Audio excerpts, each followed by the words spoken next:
గురుదే నష్టాః అత్రయే సత్తవదేవం నమః పూర్ణాయ ముత్తమాన్ జుహోతి సర్వం పూర్ణావృహి సర్వమేవాస్మాతి. రాజబంగారమ్మ తల్లికి గట్టి చెప్పాలి. Battery discharge అయిపోయినట్టున్నాయి. తెరలేదు ఉదయం 3 రోజులు పూజలు అలిసిపోయినట్టున్నారు. చెప్పాలి గట్టిగా. చెప్తే కొత్తగా గుడి కట్టుకున్నాం కాబట్టి ఎంత గట్టిగా పిలిస్తే అంత వేగం వచ్చేయాలి ఇక్కడికి.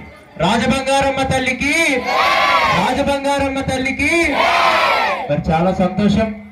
జర్జాపేట ఏది చేసినా కూడా సూపర్ డూపర్ హిట్టే. రాజబంగారం అంటే లక్ష్మీదేవి అని అర్థం. బంగారం అంటే ఎవరు? లక్ష్మీదేవి. ప్రపంచం అంతా కూడా ఈ రోజు నడవాలంటే ఆ ధనమే కావాలి. కాబట్టి ఆ ధనాన్ని గుణాన్ని మాకు ఇవ్వమ్మా అని మనం అడుగుకునేందుకు ఈరోజు చక్కగా మరి సనాతనంగా చాలా కాలం నుంచి రాజబంగారం అని మనందరం కూడా కొలుచుకోవడం ఒక ఆనవాయితీ. మరి ఆ మందిరం చిన్నది ఉండేది, భక్తి ఎక్కువ ఉండేది. కానీ ఈ రోజు ఆలయమో పెద్దదైంది, మనందరి భక్తి కూడా ఇంకా విశాలమైంది. ఎవరైతే ఈ కార్యక్రమానికి సహకరించారో, ఎవరైతే ఈ యొక్క కార్యక్రమంలో భాగస్వాములై అందరూ కూడా పాల్గొన్నారో వారందరికీ కూడా ఆ రాజబంగారమ్మ తల్లి సిరి సంపదలు కలిగించి వారందరికీ కూడా ఆనందాన్ని కలిగించాలని ప్రార్థన చేస్తూ కొన్ని కార్యక్రమాలు ఉన్నాయి. మరి మీ అందరి దగ్గర నుండి కూడా నేను సెలవు తీసుకుంటూ ఈ రోజు ఏ భక్తి విశ్వాసాలతో మనం ఉన్నామో అదే భక్తితో మనందరం కూడా ఉండాలి.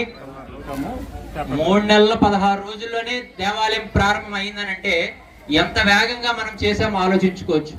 మన ఊర్లో లేని ఆలయం లేదు, అందరు దేవుళ్ళు ఉన్నారు.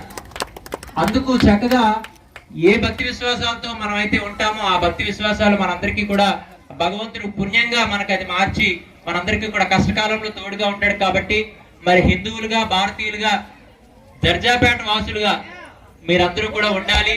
అలా ఉంటే ఖచ్చితంగా అందరి యొక్క జీవితాలు ఆనందంగా ఉంటాయని తెలియజేస్తూ మరి భక్తులందరికీ కూడా ఆశీర్వచనాలు అందిస్తూ మీ అందరి ముందు సెలవు తీసుకుంటూ రాజబంగారమ్మ తల్లికి, రాజబంగారమ్మ తల్లికి, భారత్ మాతాకి, సనాతన ధర్మకి, జర్జాపేటకి వచ్చిన మీ అందరికీ, కార్యక్రమాన్ని సహకరించిన దాతలందరికీ జై హింద్.